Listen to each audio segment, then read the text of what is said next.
Hello everyone, welcome to this video. In this video, I will show you how to fix keep dropping calls in Motorola G67. So before starting video, please subscribe the channel and like the video. So let's start the video without wasting time. First of all, reinsert SIM.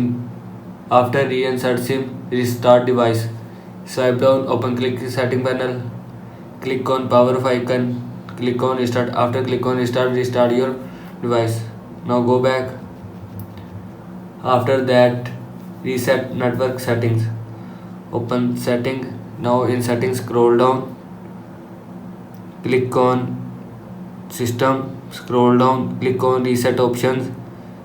Click on reset mobile network settings. Click on reset setting. After click on reset setting, mobile network setting will be reset from your phone. Now go back. After that, software update. Open setting. Now in settings, scroll down. Click on system update. Scroll down. Click on check for update and click on got it. After click on got it, your phone software will be updated from your phone. This is how you can fix keep dropping calls in Motorola G67. I hope you like this video and thanks for watching this video.